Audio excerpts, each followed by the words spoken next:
And all right. Hey, everybody. Welcome back again. I have another special guest, somebody that's in the community, super important in the community, and making a difference in the community and serving up some really good food, too. My friend Maria Beyer is with us. And Maria, why don't you say hello and introduce yourself? Hi, I'm Maria Beyer. I own Papu's Cuban Cafe, and we do traditional, authentic Cuban cuisine. Right on. So, Maria, how did you get involved with Cuban cuisine? Well, I'm Cuban. I was born and raised in Cuba, came here when I was a year old.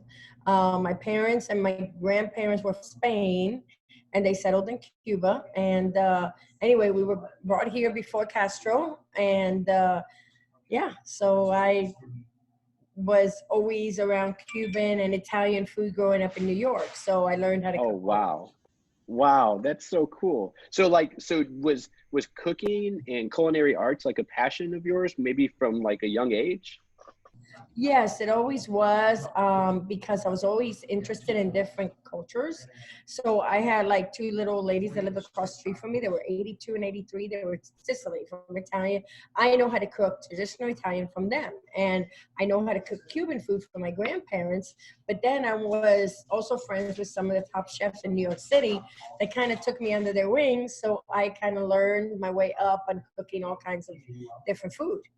That is so cool. And I got to tell you, coming from Hispanic descent myself, I really appreciate good food. I appreciate ethnic food. And having Papu's Cafe in Warrenton is such a breath of fresh air for me because I just love what you guys do. We've actually used you guys for a couple of different church events, and Yes. I've been there personally a couple of times.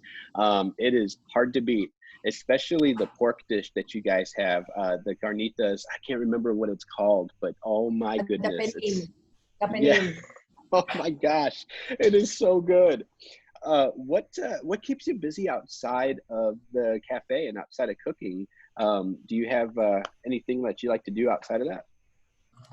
When I'm not cooking, yeah, we like to go hiking or rock hunting or just being outdoors. That's our biggest thing. And I'm happy because we've been able to, this weekend, for instance, we took Sunday and Monday off. I cooked for a homeless organization that delivers meals to the homeless. So I was there for like 3 or 4 hours, and then I was actually taken off that Sunday afternoon and Monday afternoon. So it was kind of really nice to get away. And, I'm one of these people that I don't like being cooped up at home, but, we were able to still keep our distance from people and go do something adventurous and fun. That is so awesome. And I have actually heard like, a couple of different things you guys are doing in the community to help people. If I'm not mistaken, I think you guys have brought food to first responders and maybe medical community people. Yes. Tell us a little bit about that. First responders, fire department, sheriff's office. We've done Schnucks. We've done Walmart just to show appreciation. We're about to do next Wednesday, which actually I got to talk to Corey about at our church because we are doing 500 sandwiches that we're going to, not sandwiches, I'm sorry, 500 meals that we're going to be donating to Mercy downtown. Wow, that is so awesome. Man, Yeah. that is so great to hear that you So guys are making I a need some difference. help. I need some help delivering this.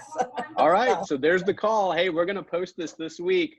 Maria and Papoose needs help delivering food. There's nothing more satisfying you can do besides maybe eating the food, but yeah, delivering the food to people. Next Wednesday, yes. Next Wednesday. All right. So today is the 21st. It's Tuesday. So a week from tomorrow, that would be great. And then we can put some notes in the comments too about that. So that'd be awesome. And so, gosh, man, everything we're going through right now with the coronavirus and shelter in place, it obviously has affected a lot of industries. It has definitely affected the food service industry, but you guys are still going. Tell us a little bit about how you've had to adapt and even maybe some of the safety stuff that you guys have had to put in place. Safety wise, yes, we are making sure that everything gets sanitized and disinfected after every customer. So after every customer, we try to disinfect everything, including the doorknob when we have the door, closed. Yeah.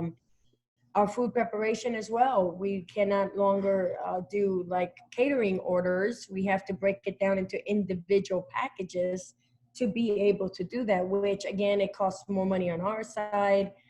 But you know, you do what you have to do as far as being able to still be in business, do what the customers would like you to do, and keep everybody safe. That's the most important thing, is making sure that when it leaves here and gets there, it's still safe. That's so good. Yep, absolutely. And that's huge, putting that as a priority, especially in this time right now. So how can people find out about what Papoose has to offer and what some of your, menu options are and carry out times? Do you guys have a website, or how can people reach I you? do have a website. I did take down the menu off the website because I outsourced it and then brought it back in house because they wouldn't update it for us. So, but our menu you can find on our Facebook page. Honestly, Okay. our Facebook page is always, I mean, you don't wait 2 seconds before somebody answers you.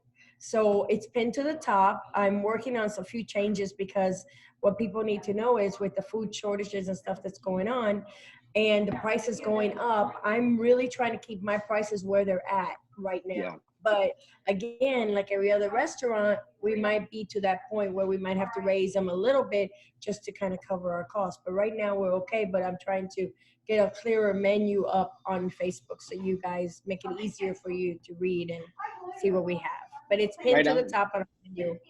Great, and we'll put a link to your Facebook page in the comments whenever we're watching this later. And then are you guys doing just takeout and carry out right now only, or is there We're delivery options? Yeah, we're doing carry out, curbside, and takeout and delivery. So yes, we're doing all Right, that. We're that's great. also offering, to help the community, we're also offering a $25 gift certificate that we draw for every week. So once a week, Right we have a on. $25 gift certificate, and every day we have a free Cuban day. So while this virus is going on, I'm giving away a free Cuban every day. So, Wow. people come in, and when they buy stuff, they put their little ticket in there, and we go. Man, that's amazing. Maria, you have one of the most generous hearts of business owners, and definitely care deeply about people and about community. I'm sure that you've come across a lot of people in your years in the food service industry, and even right now, operating and owning the Cuban Cafe. What's some encouragement you can give to people right now that are just trying to navigate these times?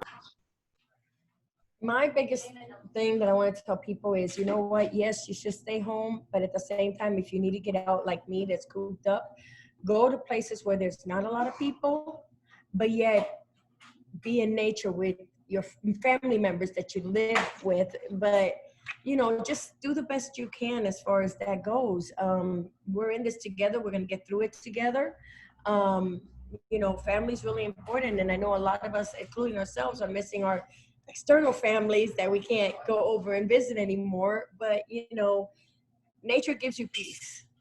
Mm, So I know a that's lot of the state true. parks are closed, but there's still, you go for a drive. Even a drive really makes you feel better because your sunshine is down. It's a beautiful day. Right on. That is a good word. I completely agree. As a family, even us, we're trying to do walks together. I Yes. do a daily walk with my dog in the morning. Yeah. Man, it makes a difference. Well, hey, let's do a quick bonus round. People get to know you a little bit better. Are you ready?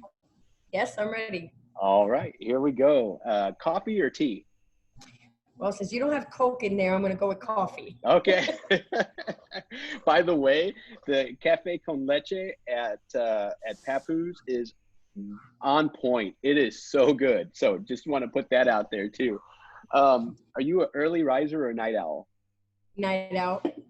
All right. And then do you have a current favorite show? Anything on Netflix. Yep. Right on. Um, Favorite book? hmm. Anything that has Stephen King. He Okay. wrote Yeah. it. Stephen King related, I'm on it. All right. I know Right it's on. why, because I love all his stuff. So Excellent. And those are then my. if you could meet anybody, past or present, who would it be and why? Oh, that's a good one. You know who I would want? Teddy Roosevelt. Hmm. Just because he was such a interesting character, interesting person, and is it just him who he is himself. I have a picture of him here, Teddy Roosevelt in Cuba, and I would love to pick Wow. his brain about that. Yeah. Yeah. Oh, that would be great. Look at See Teddy that. Roosevelt right there. Oh, that's Right awesome. Yeah. He would be an interesting person to meet for sure. I'd like to meet him. That'd be great. Well, thank you so much for allowing us to get to know you a little bit more, Maria, and taking some time out. Papoose Cuban Cafe, you guys are top notch. We'll there. put a link to your all's Facebook page. And thank you so much again, Maria. Thank you. Thank you for having me. I appreciate it. No problem.